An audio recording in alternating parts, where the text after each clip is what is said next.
Hello and welcome to the next edition of Council of Crowns meeting. Today is July 14th, 2016, and we are going to get this show on the road and move through our agenda. Just a quick cover of what the agenda is for this evening.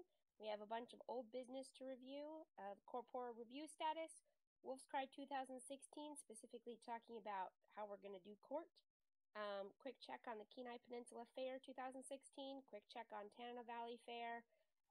We will touch base on the July All Thing, touch base on Month of the Crown and elections, see if there's any membership issues that we need to review, and then also touch base on the Alaska State Fair as far as Autocrat and status on that. Then new business, we'll talk about our Kingdom pre-bid, we'll talk about clan travel money. I want to touch base on transition plans. And then after that, we will go into a closed session to discuss awards amongst the council. Super exciting this evening. We actually have every single one of our monarchs with us today. So thank you, everybody. We'll do a quick introduction so that people who are listening to this later know who is talking. I am Hadalind, the Northreach Monarch, and you guys can introduce yourselves. Cool. My name is Minnie. I'm the current monarch of the Duchy of Astral Winds. Goran, I'm the monarch of Lupin Moon. Rosedath, the monarch of Frozen Coast. I am Rage, the sheriff of Ravenstone.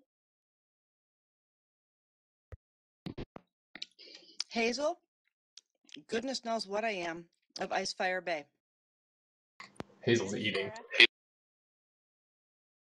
We're all jealous. All right. Guilty, guilty, guilty. It's all good. Mute is a good thing. So we are all here and we've gone through the agenda. So let's go ahead and get started. First thing is corpora review status. So I probably should have rearranged the agenda to sort of put that with July All Thing, since that's pretty much our big topic for the July All Thing. Does anybody have questions on where we're at with that, how this is proceeding forward, or have you heard any comments or concerns amongst your populace that need to be addressed?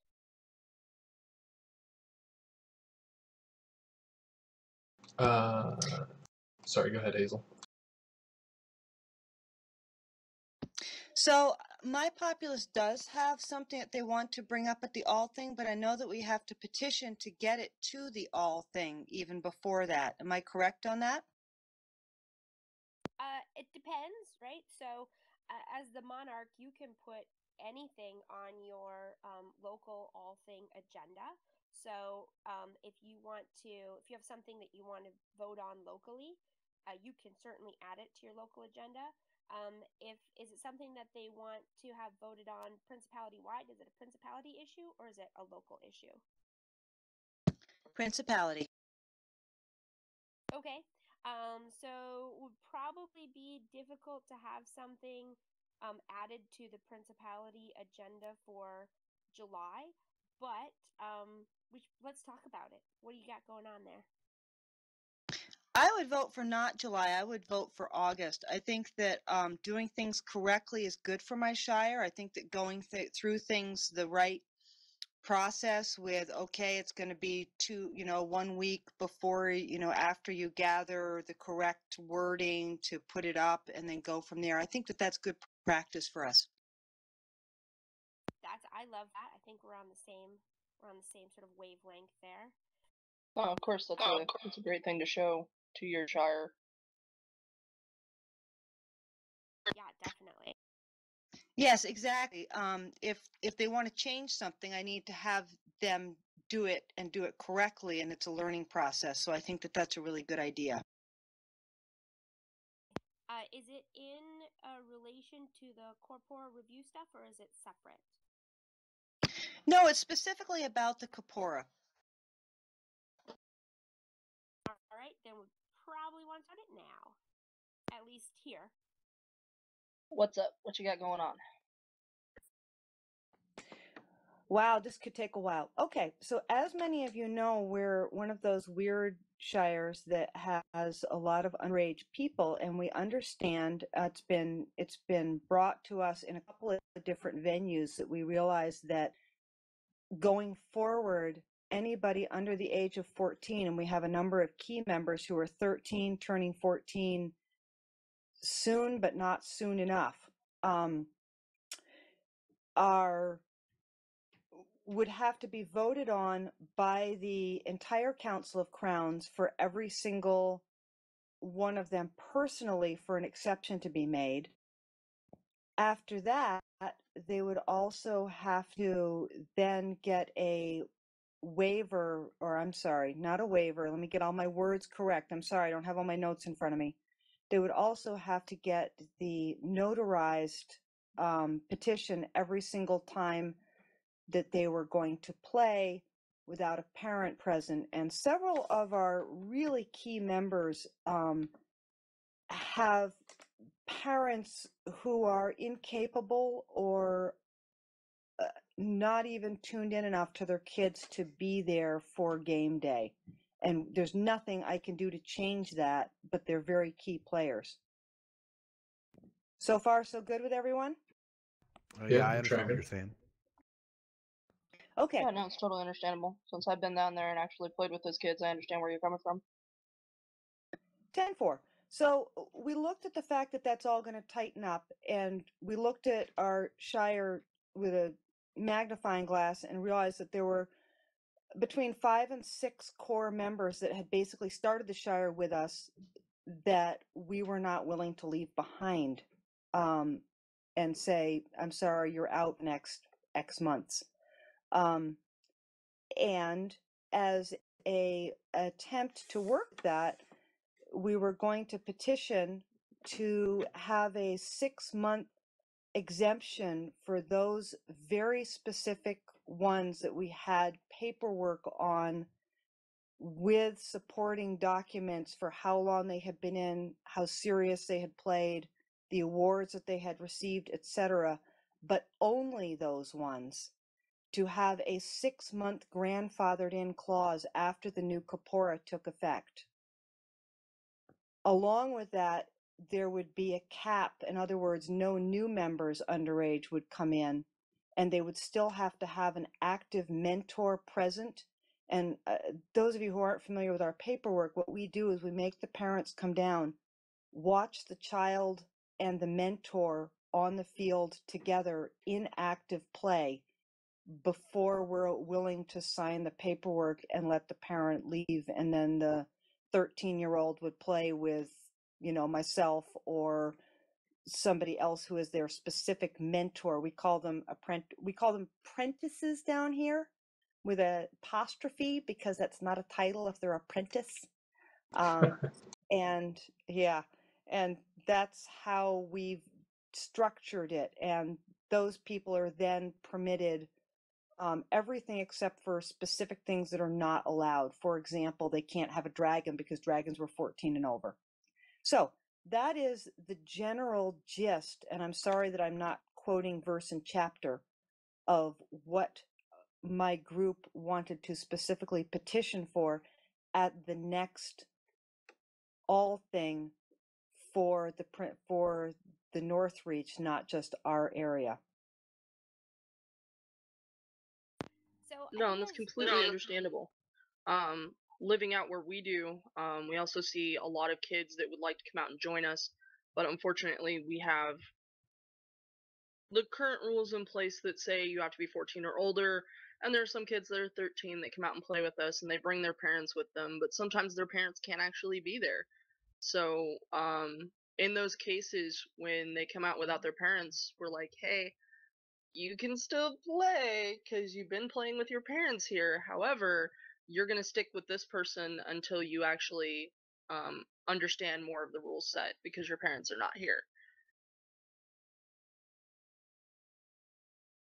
Okay, so let's spend a little bit of time talking about within our current corpora, what is sort of allowed and acceptable and why. because there's some I think misunderstandings of what we can currently do and why. So and then we can talk about how that will change with the current drafts that are being presented for approval at the July All Thing. Because there really isn't a huge change in there except for who the approving body is. So right now, if you are 13 and you want to come play Amtgard anywhere in the country, this is not Northreach specific, but anywhere in the country, you require approval from the local monarch to do so. When the local monarch gives their approval for a person under the age of 14 to participate in the combat aspects of Amtgard, that individual is taking on the personal responsibility for that individual and any sort of actions or situations that may occur involving that individual. Additionally, according to the Children in Amtgard, which was agreed upon, at the Circle of Monarchs, so this is the Amtgard-wide standard, anyone who's granted that permission to participate must have a parent present. So, additionally, there is the minor waiver, and there's a minor waiver with temporary guardianship. A temporary guardianship is not an Amtgard-specific concept, nor is it special to Northreach. It's a sort of standard, you'll see it for, if you have an overnight band trip or something, you may give a chaperone, as a parent, you may give temporary guardianship to a chaperone so that if your child requires medical attention and they're not able to get in touch with you, there's someone who can authorize appropriate medical steps to be taken. And Hazel, you probably know more about that than I do, being like a medically involved person. So if a parent is not able to be with a player who is under the age of 14, they can basically put someone else in charge of that person from a legal standpoint. And the legal standpoint is that temporary guardianship paperwork. The temporary guardianship paperwork does require a notarized signature, but I believe it can be fairly open-ended on date. I'm not looking at the paperwork right now, but I can pull it up and look at it. Does anybody know off the top of their heads? Here, I'm going to check in with this just really quick because we've been exploring all of this, and how it has been explained to me is that if you leave it with too wide a date, in other words, if we were to get that with, say, a 1 month or a 2 month thing, I would keep guardianship of that child for that entire 1 or 2 months. And that's apparently also a problem. Yeah, I could see that being a problem, right? Like, you maybe don't want that. So here's the thing that we got to consider. Our insurance covers us within the confines of our bylaws, which includes the rule book. The minute we step outside of that is the minute our insurance will not cover anything that happens. And when it comes to endangering a minor child, we're talking more than possible medical bills. We're talking a ton of legal action, which our insurance will just laugh at because we didn't even follow our own rules.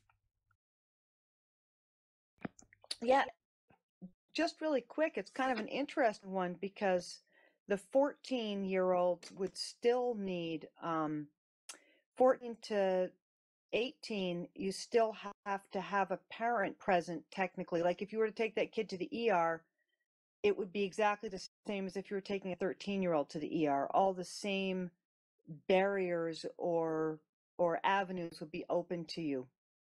Yeah, but we're not talking about the ability to authorize medical expenses. We're talking about the ability to participate in our activities. 10-4. I just wanted to clarify that because that was initially told to us as why it was 14. And I'm like, well, that's not actually part of the way it would work in the real world. No, the reason that it's 14 is that over the last 3 decades, the organization as a whole has determined that that is the earliest point at which people are generally able to safely participate in our organization. 10-4. That part I get. So I mean, there's definitely additional risks involved in having minors, so the age 14 to up to 18, involved in the activity, right? Because they're not their own they're not legally responsible for themselves. And so, yeah, over time, the 14 has become sort of the magic number as when the risk lessens with our specific activity. And under 14, there is more inherent risk involved. And, there's always those, not everybody fits that rule. You have 13-year-olds who are perfectly capable and are physically able, they're mentally ready, they're capable, they're not risky. And that's why the children in AmpGuard exists, is to allow for those exceptions to be made when it's appropriate that they be made. And can I chime in really quickly and say that, like, Hazel, if you, like, it totally has to be voted on, but if you, like, part of that is obviously the monarch and potentially the champion or whoever else is, in the know in that particular place, if you come and say, like, hey, I've got 6 kids that have been playing AmpGuard here for a year with no problems, but they don't turn 14 for like 3 months, I don't think you're going to have even the tiniest problem getting 50% of the Council of Crowns to vote yes on that. I agree with that. Like, so that part, like the voting on an exception to allow them to play under the age of 14, in that instance, I don't think would be difficult. However, having someone there who is legally responsible for that person that we have made an exception for is really vital. Whether if it can't be their parent, right? It can't always be their parent in all cases. There has to be someone there who is legally responsible for that person. Yeah, we're exploring whether or not we can get, we actually have to go in and meet with a notary to see if we can get notaries made for dates that are upcoming.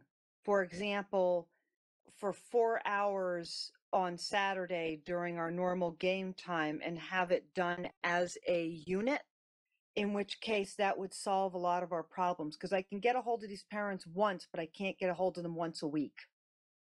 Right. Yeah, and also feel free to utilize all of our free notary options with Alaska USA, because with our business accounts, we have, we can use their notary services for free as much as we want. So that's a resource that's available to us. And yeah, that would be great if we could make specific sort of windows that for this period of time, this person over the age of 18 is willing to accept legal responsibility for this person under the age of 13. And so there is someone there who fulfills their role in a legal perspective.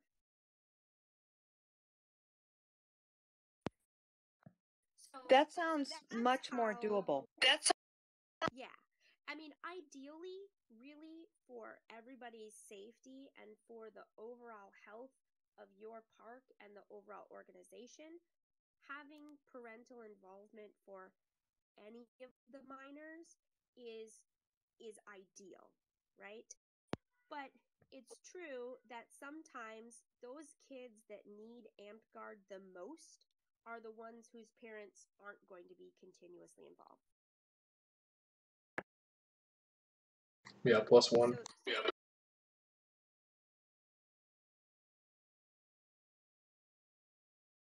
Sorry. No, that was me agreeing. I was, yes, 100%. Oh, okay. Yeah, one of the good things of this is that this problem will self-resolve within that 6-month period after the new corpora takes in effect. We did the math, we looked at our, our ages and our dates of birth, and it does self-resolve, which is a good thing. But like I said, we looked at it, we sat down, we're like, man, we're not willing to leave these guys behind. These are the core people who started this shire. And if they drop out, quite frankly, neither myself nor Sage would have any reason to continue the shire ourselves. Well, the other thing to look at is that we don't even know if the new corpora is going to pass, dependent upon our populace too. So there is the ability to say, if you're a voting member, no, I don't want this to pass. And I'm not advocating it because we fixed a lot of the problems with the corpora. The players underage is of course a problem for your park, and not so much for mine, but for here and there for some of the kids, for like 2 or 3 people. But the other thing is that you as a shire, and even everybody as duchies, baronies, and what have you, we all have the right to say, no, we don't want this corpora to pass. And that'll also give you the leeway that you need to be able to get those kids up to the age that they're supposed to be to play with Amtgard and be covered under the insurance. Yeah, I got to jump in real quick because Rach, unfortunately, you're absolutely wrong there. The current bylaws forbid what's happening right now. Unfortunately, he is correct. I'm not quite sure how Fair, we're going sorry to about wait that. this long. We're basically operating the grace.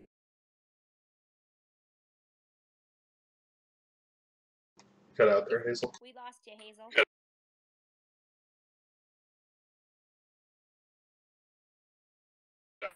Are you there?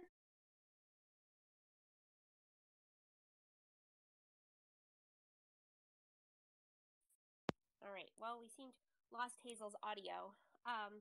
So yeah, the issue that we have going on in Icefire Bay is that there are individuals under the age of 14 who are playing without a parent or legal guardian present.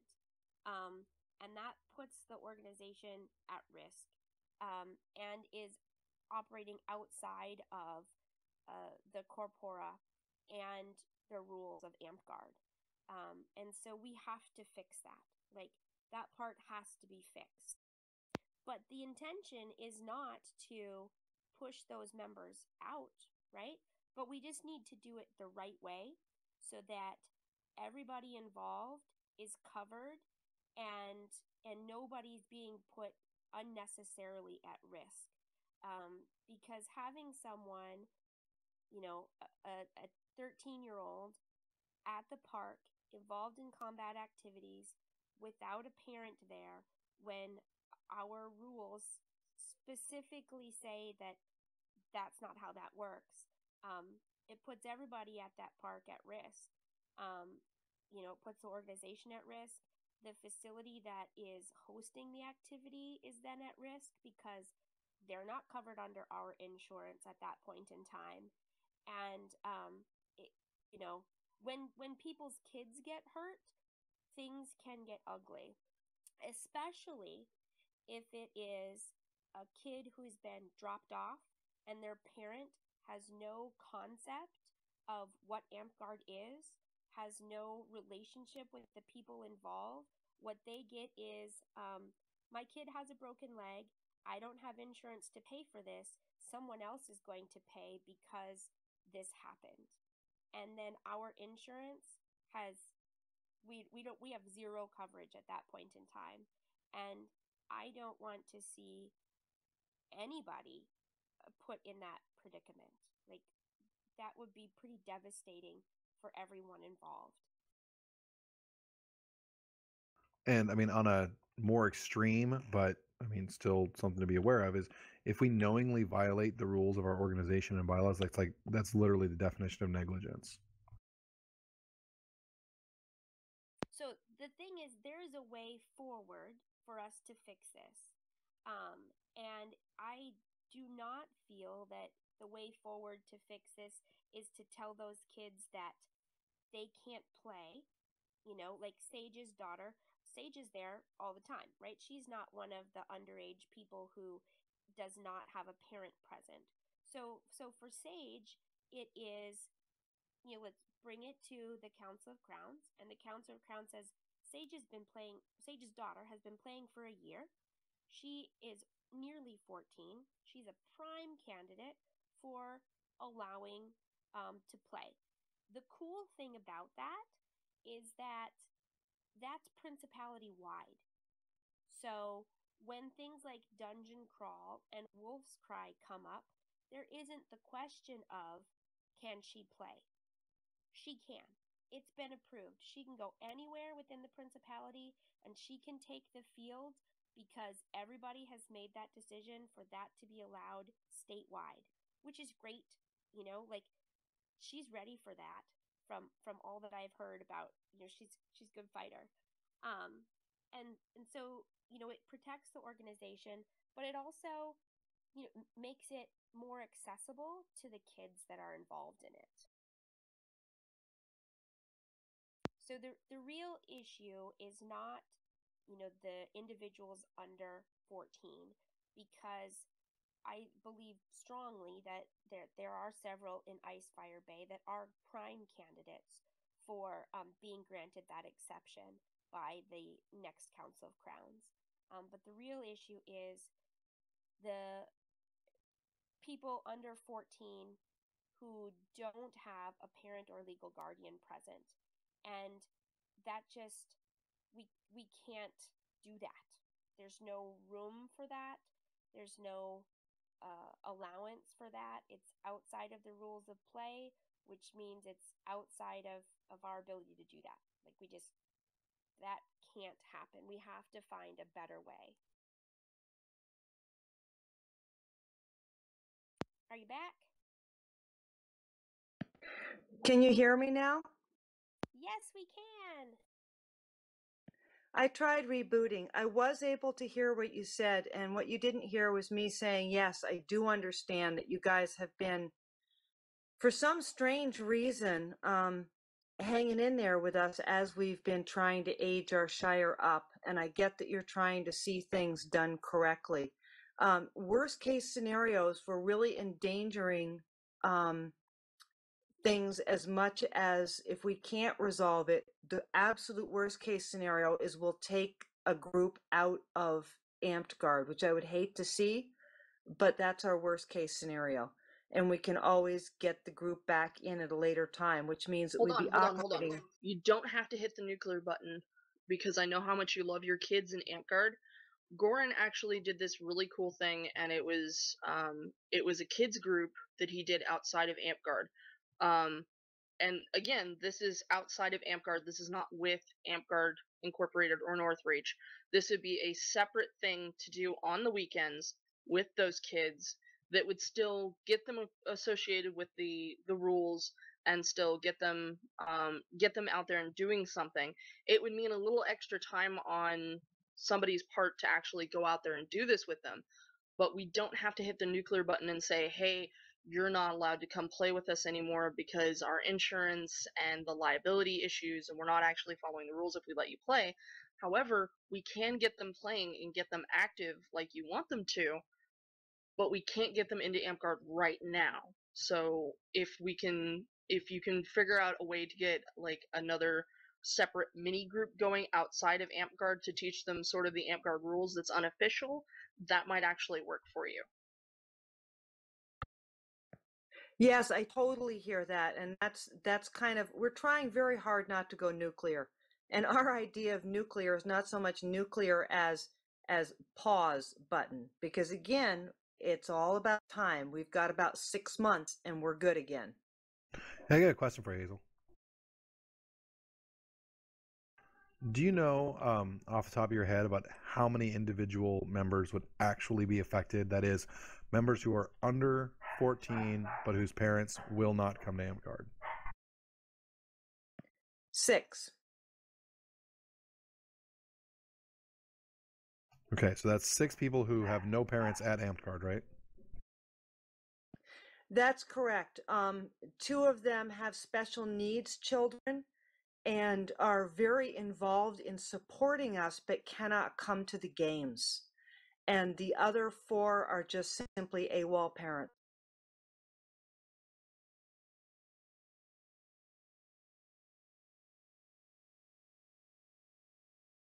So those, let's say 6 kids, are there ways to incorporate them in AmCard without necessarily violating the rules, but still just keep them hanging on for a little bit? We're going to explore the option of getting a guardianship signed. Sigh, you can hear me sighing here. We've been working on this all week, sort of banging our heads around it. These are super, super active players. In fact, a couple of them you wouldn't have known when you looked at the field that they were underage. They don't look underage, they don't play underage, and they certainly take their hits like anybody else. They take their hits better than me, for sure. And I've got an alternative suggestion that you might want to explore, or that the organization might explore on your behalf, and that would be to get in touch with legal counsel to find out what sort of precedent or legal options there are as far as recurring situational, like short-term guardianship paperwork. Brilliant. Because if you could get a form that says, I grant this person temporary guardianship of my child every Saturday from now until September, that there's got to be a legal way to write that. Yeah, exactly. So it would kind of be like a shadow for some of the school districts. I don't really, again, I don't know what sort of legal precedent there is for it, but I'm sure that someone somewhere has like a job or something that takes them out of physical, like, proximity of their child on a regular basis, and they've got someone that watches them. And there's got to be some way to word that into a contract or into some sort of power of attorney that would work. Yes, my only question was, and this is why we didn't try and come up with this on our own, is that it has to be something that Guard is comfortable with. If I come up with that and then bring it to you and it's not in the bylaws or the rules, then it doesn't fix any of the problem of us being out of compliance with the intent of AmpedGuard. Well, sure, but if we can come up with a legal document that says that you are, ipso facto the parent, then that's fine, even if it's just for that Saturday or Sunday or whatever the paperwork says. And you could theoretically have like a year's worth of dates signed onto one notarized document. I'm curious to see if something like a daycare wouldn't have that kind of paperwork. I can tell you right now that daycares are not required to do that kind of paperwork. In fact, I've done because of my school association, I've got these kids in school age things. You're allowed, for example, to march a bunch of 12 to 14-year-olds down the beach from one end of town to the other, and there's no guardian. You do not ever sign guardianship paperwork over when you do that. It's called loco parentis, where you presume that the person you're dropping them off will behave as a parent would. You're still obligated to make phone calls should the child get hurt, but it is entirely legal that you will care for the child as a care provider, daycare or hike leader. This also works with the Boy Scouts, the Girl Scouts. Nobody drops their kid off at the Girl Scouts and signs a notarized waiver at the time. Well, there goes. Well, I think the issue there is that the Girl Scouts don't have a rule book that says they can't do that. Well, and the other thing too is that the Girl Scouts aren't getting into like physically aggressive competitions with 38-year-old men. Boy, you have seen the I train.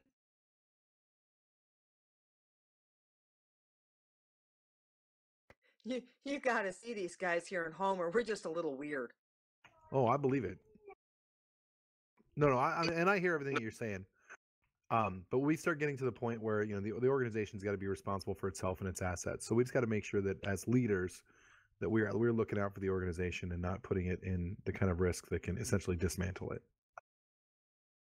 Right, and I don't think that anybody is on the train of like this can't happen, but everybody is on the train of let's find a way to get this to happen where everybody's covered by insurance, and there aren't any liability gaps that leave people exposed to unnecessary risk. Like Hazel, I don't want to see you lose your property, right? I don't want to see anything bad happen to you because you're doing a good thing. I want to make sure that the organization is providing for your protection in a situation where you are being a good person and helping people.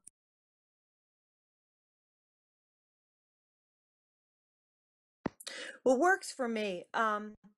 And again, I don't know if you want to make this something that you adopt into the Corpora or something that you adopt for a 6-month period and then we kind of shake it off and move forward. That's up to you guys.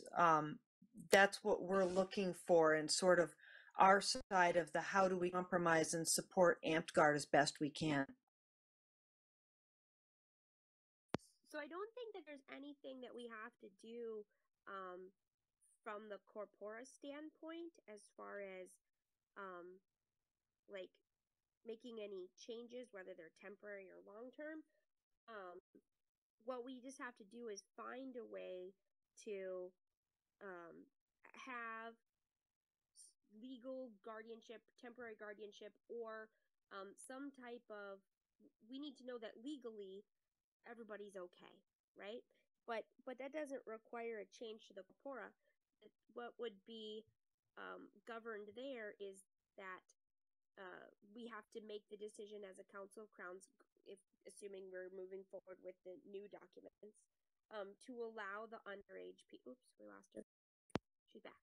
And so we'd have to, just make that decision as a council, and then the next step would be to make sure that there's some person who's legally responsible for that person in attendance while they are participating in the combat activities. And that if we found when we find a way to do that, I think that would probably be useful to all sorts of parks around the state of Alaska, right? Like that's probably not a throwaway disposable situation. Like there are other people, I know Lupa Moon has had a couple of those where it'd be really nice if we had a way for those underage individuals to participate because there are people at the park willing to take responsibility for them.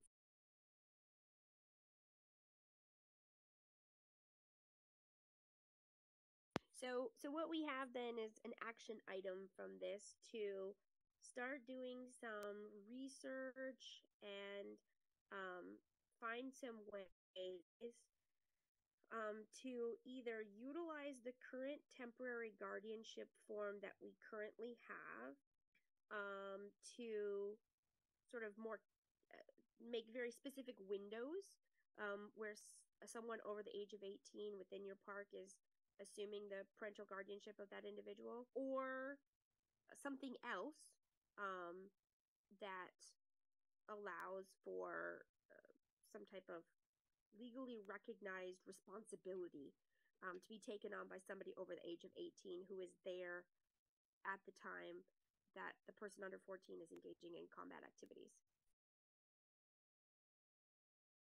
And I think we can do that.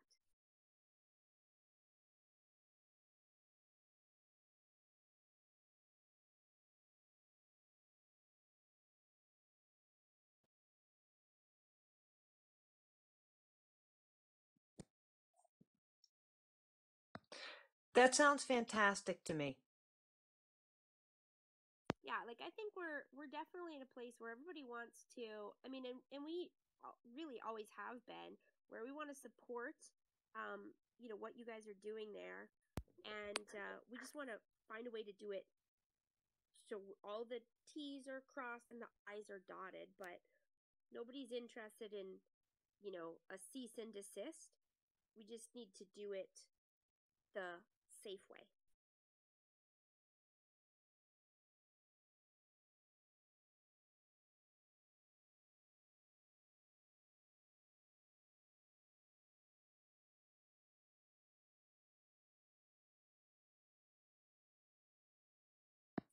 So what do we do going forward? Being robot voice again.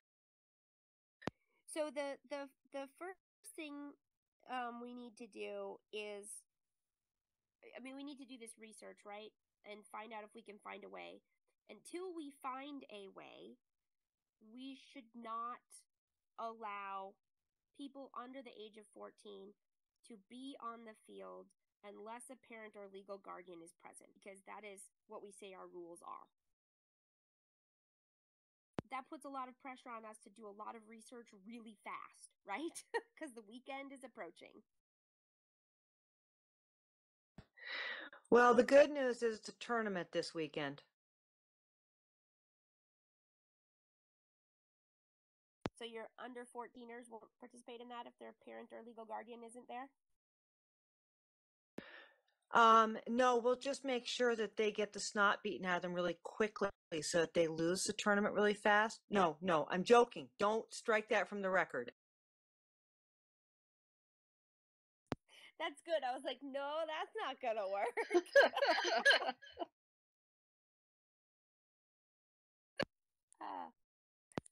So that's good. That does give us 10 days till the next, sort of like big battle game day.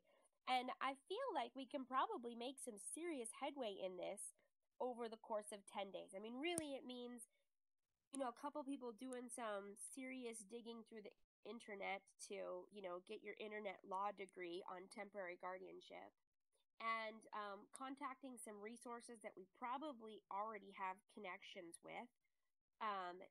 Who here knows somebody who is involved in, organizing Girl Scout activities? Like, how does it work for them? Is that something that can be applied to us?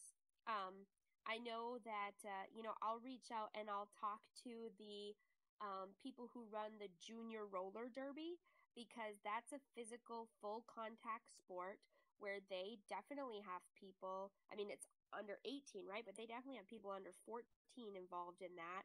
And how do they do that? I know they have some rules where it's very strictly divided by age. So they have like a 12 and under group, and they have like a 13 to 16, and they have a 17 to 18 group. So it's a little bit different, but they may have some good insight there. And then does anybody else have any contacts that they can sort of reach out to see if we can educate ourselves on options?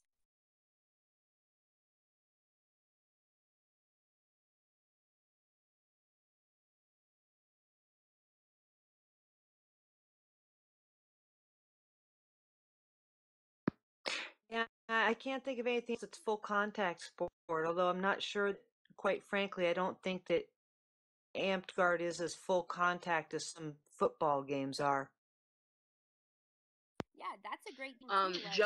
Jugging is covered under the LARPing and insurance, and unfortunately that is pretty full contact, as Goran and myself can tell you, with shield bashing and, being able to gently assist people to the ground during that specific part of Amp Guard. It is a full contact sport. Well, and other things to keep in mind too is like the difference between us and football is we don't require safety equipment. There's a lot of checks and balances that those kinds of sports have that we just don't require. That's but contacting like Pee-wee football people is probably, it's a way to get some additional information on how do they handle that. What types of forms do they utilize for, if you're going on like a trip with your football league and you have a bunch of 12-year-olds and no parents. Like, how do they handle that? What types of forms do they require? Is there a difference in their insurance? And maybe it doesn't apply to us, but maybe, there's some things there that we can utilize to take care of that legal liability. So I think really it's just, we have to be willing to do a bunch of research on it.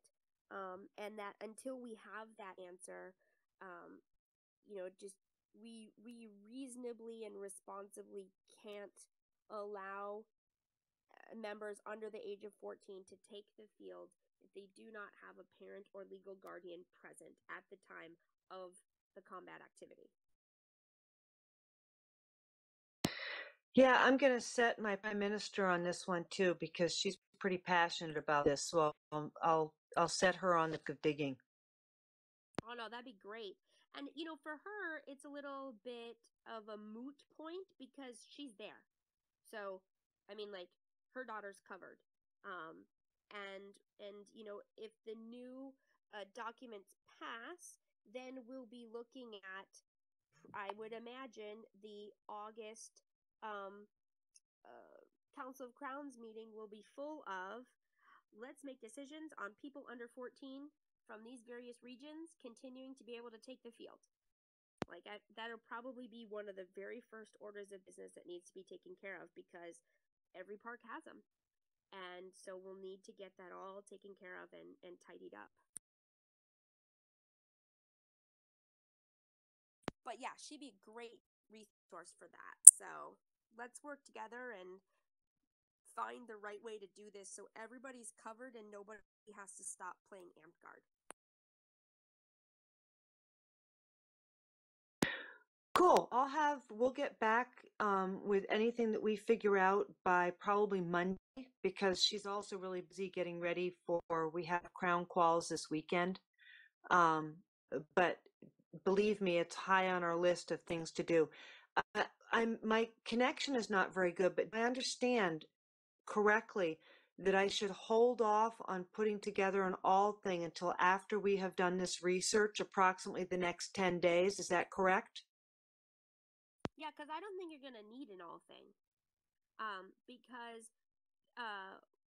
the players that you have that are under 14 right now, if the current draft documents get approved, what would happen is the first Council of Crowns meeting in August, the Council of Monarchs would talk about these players and, decide to approve them or not, mostly based on your recommendation as a local monarch, right?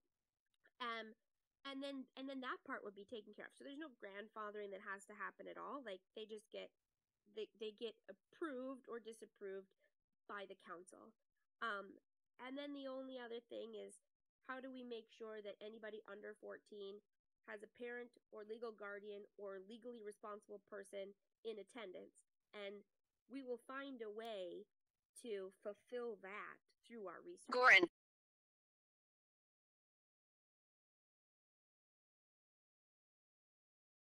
So I have no doubt that we will be able to find a legally sound way to limit that liability and make sure that everybody is covered.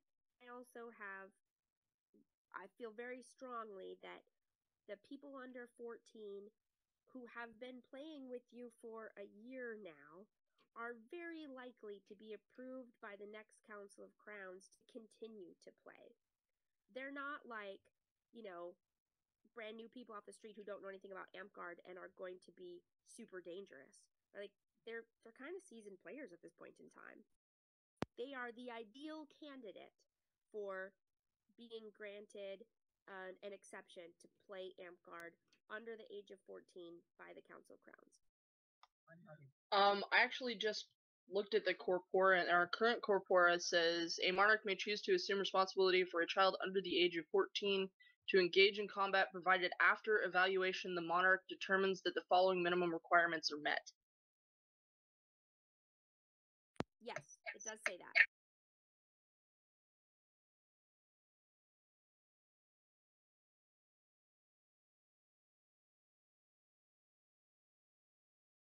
So thankfully, they're not currently in violation of any rules. Oh, I'm not so The sure about issue that. isn't that. Yeah, so the issue isn't at all that they have been allowed to take the field. Hazel has said, has evaluated them and has said that they are, they're good to take the field. That's not a problem at all. The issue that we run into is that they are under the age of 14 and don't always have a parent or legal guardian present, which if you continue to read down through that children and AMPGuard, it's specified in there as a requirement.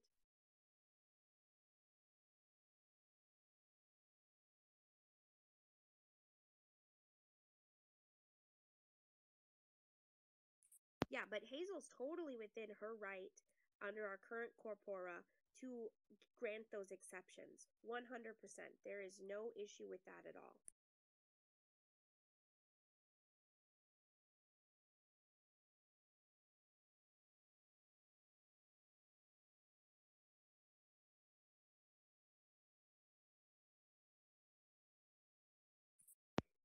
The partner little, that we have is the child's legal guardian must present and within sight of the child during the time combat is taking place. That's the part that is sticky. And that's the second and third paragraph of the Children of AMPGuard, correct? That's correct.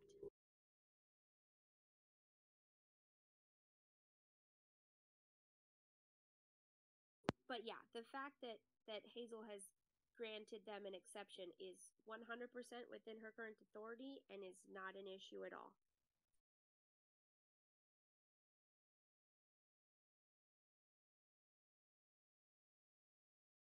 So I think we've got some good action items out of this. I feel really confident that we can find a good solution for those players and the organization and all of the other people involved. We just have to boots on the ground to do it, and I think we got a good team to make that happen.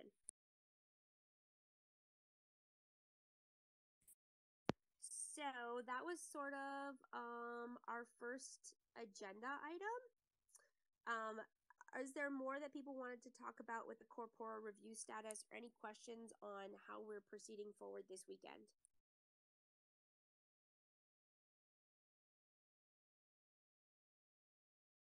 No? Okay.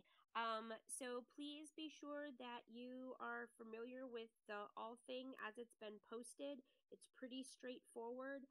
There have been some minor typos that have been brought up that I will resolve this evening. So there will be, we'll have those typos corrected this evening yet. So, yay, look for that. And I will get to the July all thing later. The next item that we had was Wolf's Cry 2016. That is well underway. Talon has been autocrating the crap out of that and doing a very fine job. One of the things that we need to discuss as a bunch of monarchs is plans for court and how we want to do that.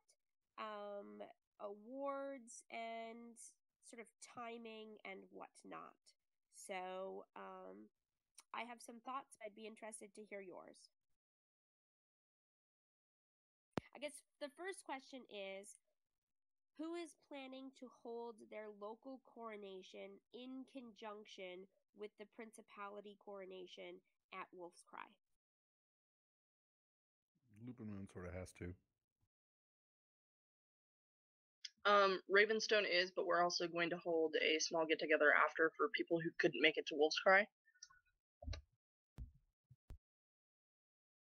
I was planning to kind of do the opposite of Rage.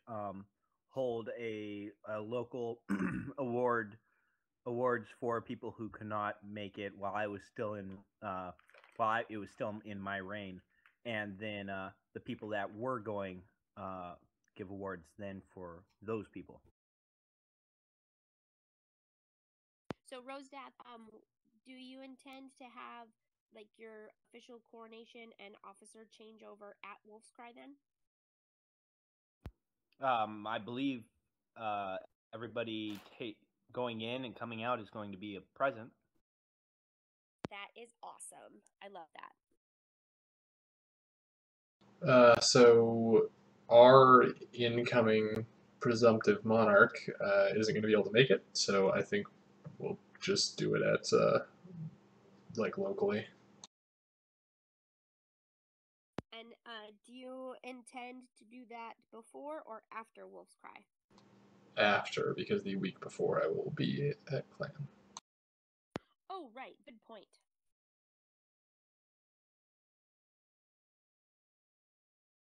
Hazel, how about you guys?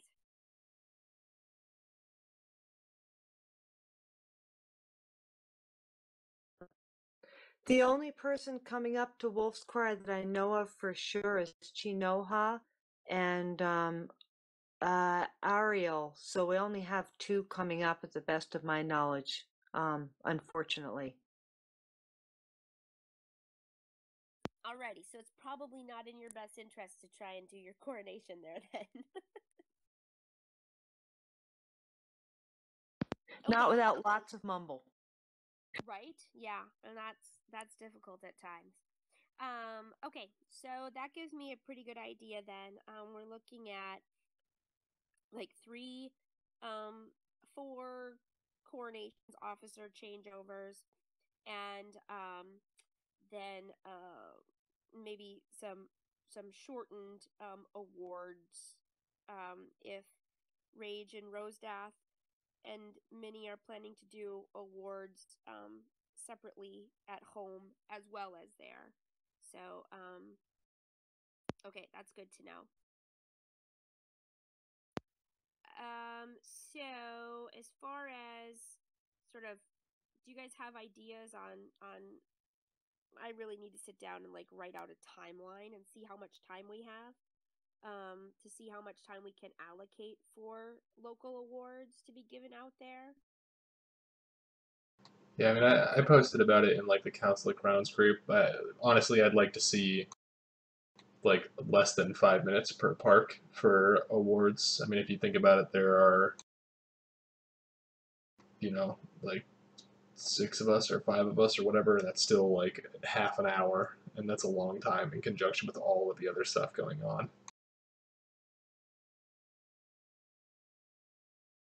Like, the only awards that I would like to see local parks handing out personally at Wolf's Cry are like really rad ones, basically.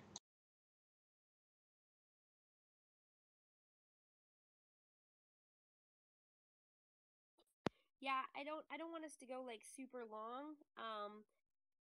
But I think it's a really great opportunity to, highlight some special awards. So I could get behind, sort of, although it's also a little dangerous to hand pick awards that you're going to give at Wolf's Cry, right? Like, you don't want anybody to feel like my award wasn't special enough or something like that.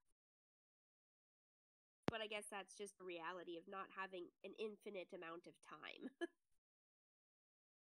Well, and I know I struggle with this a little bit because I know courts can get long, but the reality of the matter is that we have like 200 really active and helpful members who are all getting awards. And so, And I can tell you that I don't intend to. I mean, like from a principality standpoint, I'm giving all my principality awards there, right? Like, and I have a lot of them because people have been amazing. Well, and that's exactly why we should. Well, that's exactly. We should keep our local awards short, is because the principality awards are a thing that absolutely must and should be given out there, and like local awards, if they're super awesome, should totally be given out there too. Or like if you have those awards that you can only give out one of a reign and stuff like that, totally. But I don't know.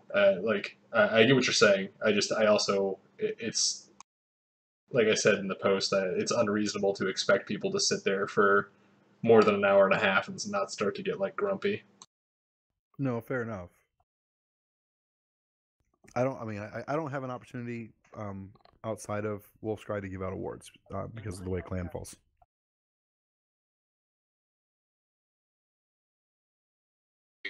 Rose Death, did you have something?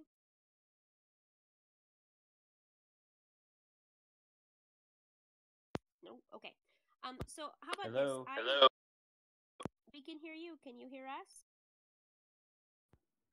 Yeah, I was just having trouble connecting. Oh, okay. Well, you're connected now. So I will sit down and I will write out the schedule and take a look at it, and then let's all review it and see if that meets our needs, or if we want to make some changes to it. Then we can maybe have some more constructive discussion on what the plan is. Sound good? Yep. Awesome. Okay. So Kenai Peninsula Fair is rolling right along. I had the opportunity to talk to Sora about this when I was down in Frozen Coast for Crown Qualls. I met the lady, Laura, who is the Kenai Peninsula Fair organizer. She came to Crown Qualls, and she's cool.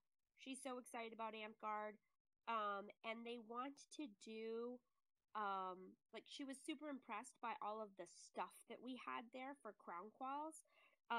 She wanted to know if we wanted to do like an exhibit, basically, of like a showcase of our ANS stuff at the fair there.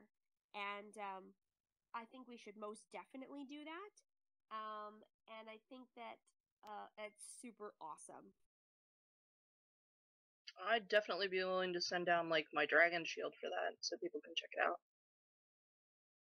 Yeah, so I was also thinking like maybe we make it be like a best of the best competition too, so that you could like win the Amtgard category at the Kenai Peninsula Fair or something. Like maybe she could add it to the prize list, and you could like get a ribbon for entering the fair. I don't know. But so she's super excited, and that event is going to be amazing. Tanana Valley Fair.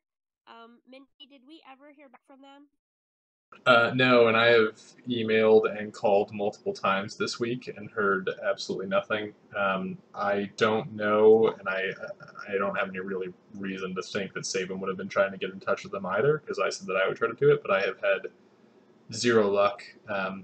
I suppose I could walk down there or drive down there at some point, like during the day, but with the fair not actually happening right now, if I went down there during like my lunch hour during the week, there's, I don't know how likely it is that a person is actually going to be sitting there in whatever office they have at the fairgrounds. So I'm not really sure what to do at this point. Yeah, I actually ran into the same thing because I was like, well, I've got some time right now at some point in time. And so I pulled up the website and I was like, well, I'll just email them. And then I was like, oh, there's no way to contact them via email that I can find on their website. All they have is a phone number. So I called them and I left a message, and I haven't heard back from them either. So I'm not really quite sure what to do at this point in time. Yeah, and we're definitely, down to the wire as far as like having that nailed down, so that we can have all of our ducks in a row for that occurring. Yeah, for sure. Like this is crunch time. Yeah, so I guess we just continue to try to hear back from them in any way, shape, or form so that we can know whether or not they can actually accommodate us. If anybody out there in Northreach land has any type of like personal contacts with any organizers of the Tanana Valley Fair, please get in touch with myself or Minibard or Saban and help us to have some meaningful contact with the organizers so we can hopefully move this forward in a positive direction, like get at the fair. Okay, I've got contacts. I've talked to people there. Oh, sweet. Then great. Let's do that. Yeah. Because I was chatting with them about Solstice War. Oh, right. Okay. Yeah, let's do the thing. Yay! Excellent. Okay, so hopefully we can move that forward. Next thing is the July All thing. I think we mostly covered that. Does anybody have any local items? I haven't seen any published yet. No.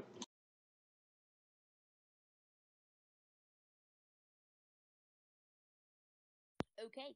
I did see that like Mara had posted a voting eligibility list. We do want to touch base with our prime ministers and make sure that they're publishing that.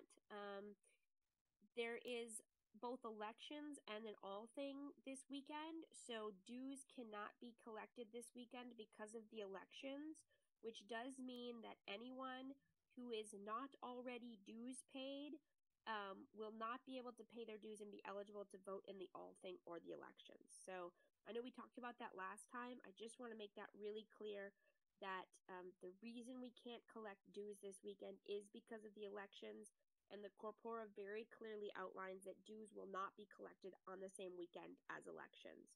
So just so, again, that's out there. We're aware of it. We've communicated with our populace about it. But if you could each contact your prime minister and make sure that they have an accurate dues paid list, as well as a voting eligibility list, because being dues paid is not the only requirement for being voting eligible. So it gets a little convoluted. Your prime minister should be all outlined on it, but it's worth checking up with them just to be sure.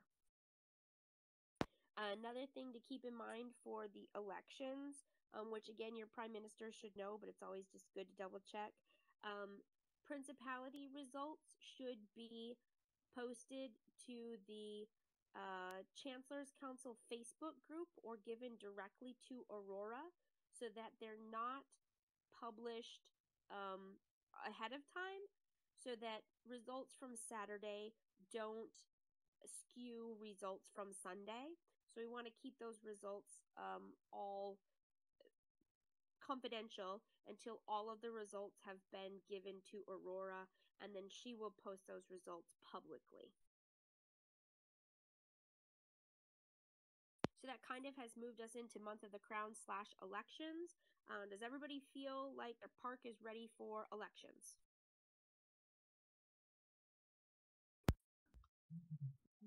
Yep, we're A-okay. Yeah. Movement's good to go.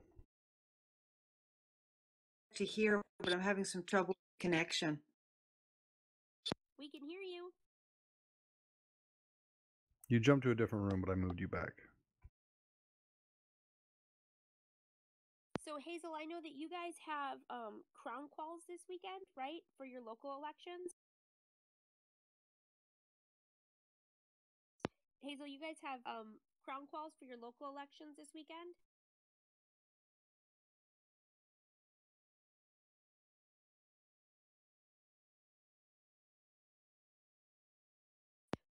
Hazel, when are you having your local elections? Sorry, I just missed a whole bunch. I keep disconnecting and getting and reconnecting. It's lots of fun.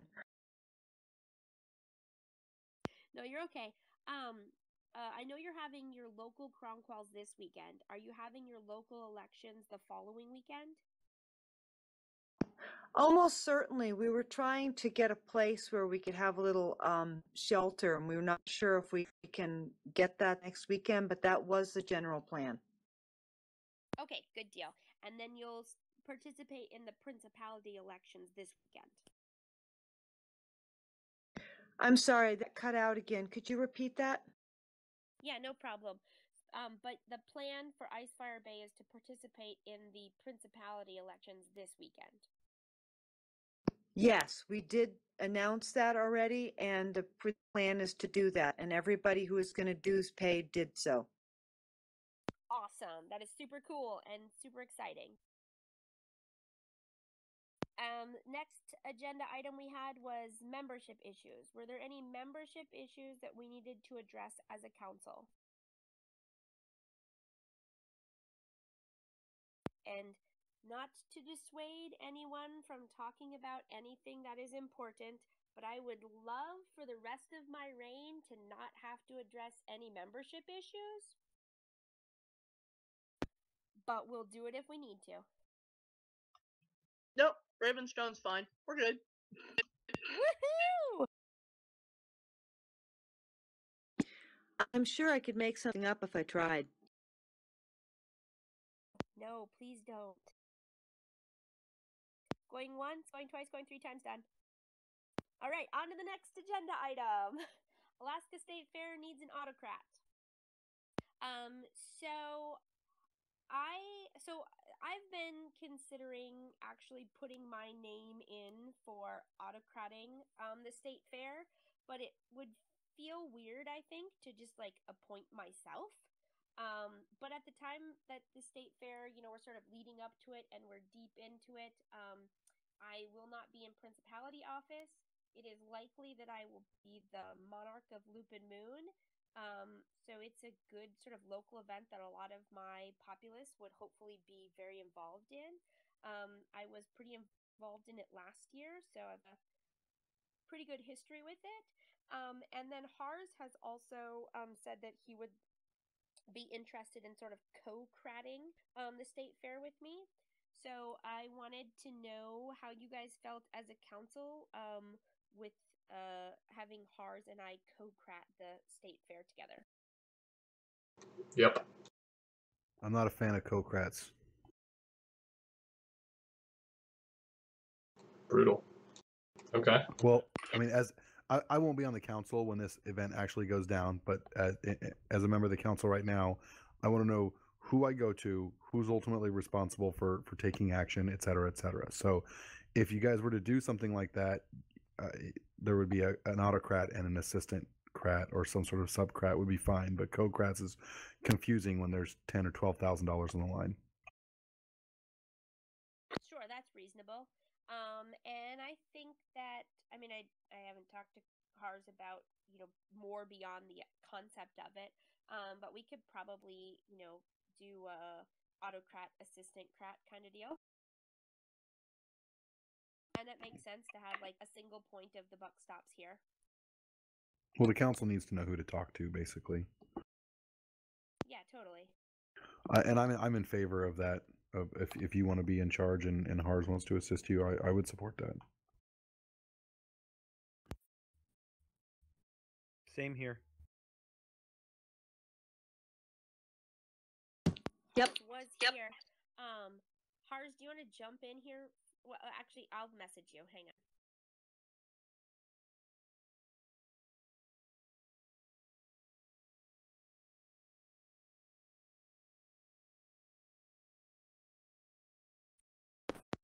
Okay. So I'm waiting for a response. Okay, Hars says he's cool with that.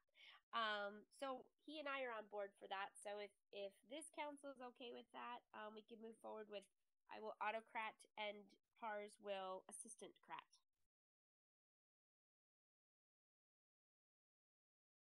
Then we will do the things. Okay, that takes care of all of our old business. Hooray! New business, Kingdom pre-bid. So we are still all systems go for Kingdom pre-bid for Clan. That is in like, a few days. And right now we have, Goran has put together a pretty good template for us. And we're working on sort of filling in the blanks. It's a lot of getting people up to speed on sort of what Northreach is about, what we have accomplished, what our goals are, where we see ourselves, and why we are ready for Kingdom.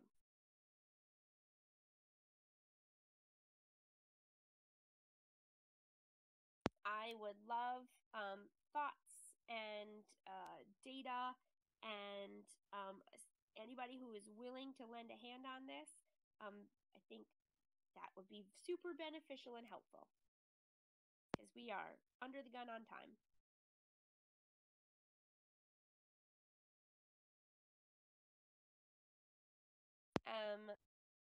Next item was clan travel money.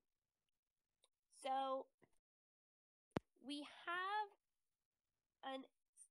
so every year, well, for the last 3 years anyhow, Northreach has reserved a cabin. It is a 12-bunk cabin. It's one of the nicer cabins there. It fits people well. And it is $480 to rent that cabin for or $485, sorry, to rent the cabin for the duration of clan. In previous years, we've had fairly large numbers of people go and stay in the cabin. And this year, we are dwindling on the number of people to stay in the cabin, to the point where we have 5 people who would be staying in the cabin, which makes cabin fees like $97 per person. Initially, it was anticipated that it would be like, $50 to $60 per person, when we had more people who are going to be involved in that. If we give up the cabin, we pretty much give up our perpetual reservation of the cabin. The cabins go really quickly, and there's some benefit to having a consistent presence in a location at clan, so people know where to find Northreach. This is where Northreach is. And again, if we give up the cabin, we lose that standing reservation, because we pretty much reserve it. We have sort of first right of refusal, and we reserve it at clan for the next clan. But with the few people that we have actually staying in the cabin this year, it's a little costly. So one of the things that I wanted to ask the council is how they would feel subsidizing the cost of the cabin, so that we can maintain the reservation moving forward, because at the current price, it may be cost prohibitive for some of the people who are going. I would definitely want to maintain that for future years, so I say go for it. Yeah, my suggestion for just a standard rule or way forward is that Northreach, because just so you guys are aware, we have to reserve the cabin like within a couple weeks after clan ends for the following year. Like, so this year I was getting messages in August about whether or not we wanted to have the cabin next year. So my suggestion is that Northreach just buys the cabin always and then just charges $50 a bunk, and that way it'll recover some of the money, but it's not the people that go down aren't burdened with that entire cost based on the fact that other people didn't go also. I'm a huge fan of people getting outside of their area and seeing what's going on in the wider world and then bringing that back to our state for those of us who can't go. So I think that's an excellent use of funds and well worth the money.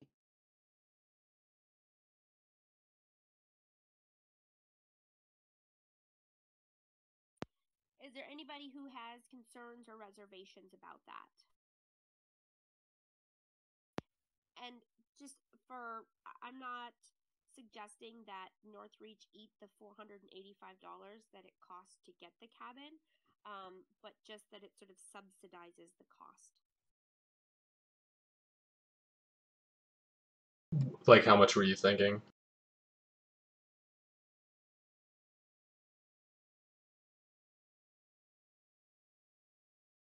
Yeah, about 50%. So that's, $160.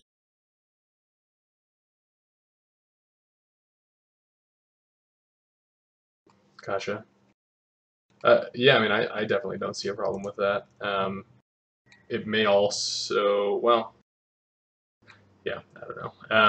I was like scrolling back through, I was like, oh man, like I didn't realize the cabins went out that fast, and I was scrolling through the like clan Facebook page that they have for this year, and it looks like back on like June 30th, they still had one 6-man cabin available. I'm sure that's gone now, but it may be worth, I don't know, like looking at seeing if we can get one of the smaller ones, like for future years, but at the same time, it would suck if next year we have 10 people that want to go instead of 5 or whatever, and then being hosed.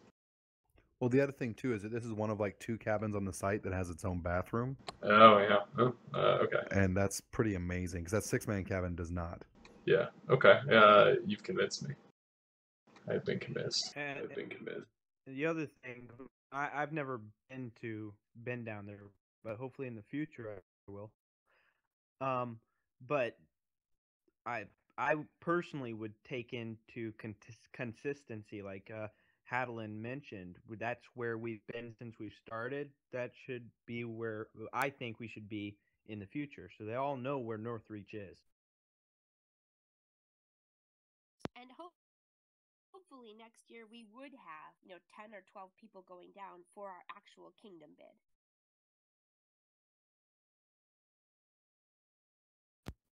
Next year they're all going down, right? Right? Everybody's going. Charter and a plane. Actually, I wonder how much that would cost. So I mean,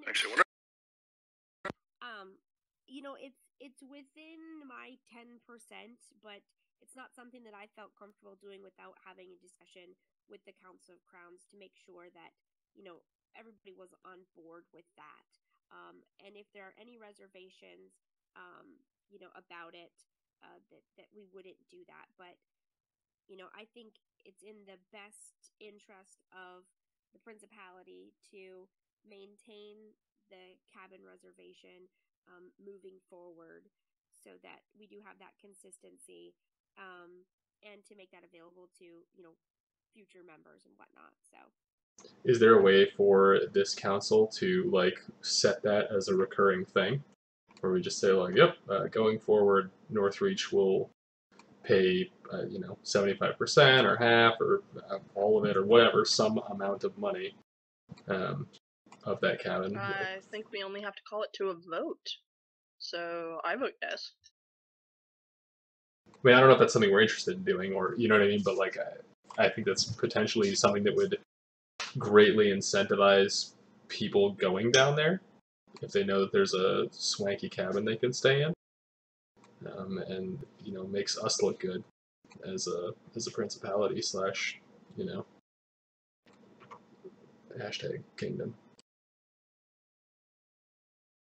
yeah, I think that moving forward, my ultimate goal is that when Northreach is being funded by non-Amtgard people, right? So people outside of Amtgard are funding us, that we can just bankroll for, hey, if you're a monarch of Northreach, of any of our parks, like, you can go to Clan for free, because it's important that you're there and involved and know these things, and the organization supports that to the level where we just put our money into it. But I'm not sure that we're at that point just yet where we can like legislate that, although culturally we could certainly make it a tradition.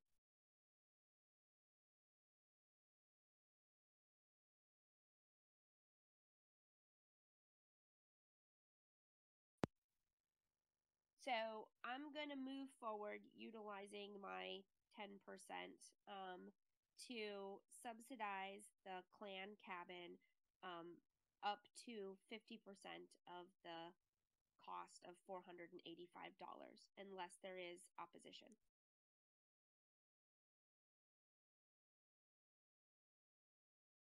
Okay, hearing none, I will enact that. So last thing on the open agenda is transition plans. This is something that I just want everybody to be really thinking about, how you can, as you'll be stepping down from office, how you can most smoothly transition your incoming monarch into the position. Spend some time thinking about what you wish you had known when you took office, and take the time to make sure that your incoming monarch gets to know that when they take office. If we each handle these transitions with a lot of sort of personal attention, it will set our next monarch up for a really strong start, and will ensure sort of smooth sailing, at least as they are getting their sea legs, and will help to, make it easier for them to keep the parks on track, moving in the right direction. Audits. Oh my god, audits. Had no idea. Yeah, audits come right up on new monarchs because it's like, hi, you don't know what's going on. Your prime minister has to get this audit together, and it's really important for, the health of your group. It is never too early to start thinking about audits. If you are not thinking about audits because it's the end of your reign, help your incoming monarch out by making sure that your prime minister is thinking about audits.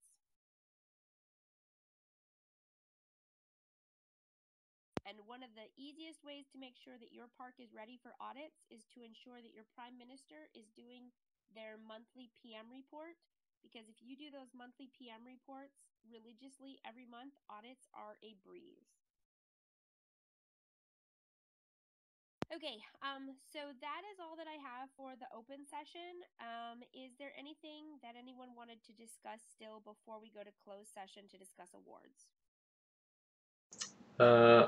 I just want to give like a super quick update on the last remaining bit of Solstice Wars shenanigans, because I know kind of the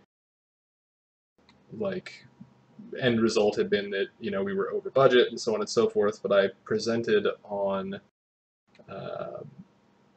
was it Monday? I think it was Monday. It might have been Monday. I presented very recently to the ASUAF Summer Senate, which is the University of Alaska Fairbanks' summer student leadership group, and they voted unanimously to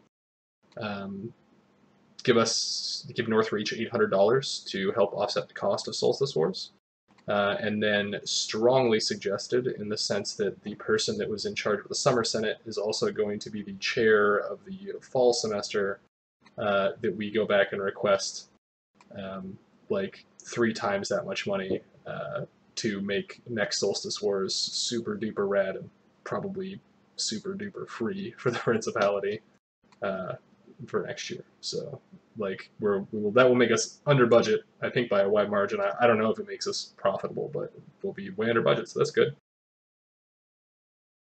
Yeah, that's super great because that takes care of what we paid to UAF to utilize the site plus a little bit extra. So that was really exciting, and thank you so much for having the idea to do that and to go sort of solicit that funding. That was awesome. Woo! Yay! And the idea of UAF funding Solstice War in the future is fairly attractive. I agree. Okay, so with that, let's go ahead and draw the public sessions of this Council of Crowns to a close, and we will take a little break and discuss awards. So thank you everyone for taking the time out to either be here on Mumble or on the YouTube live stream, or for listening to this later. The more you know, the better our principality is. Thank you very much and have a great evening.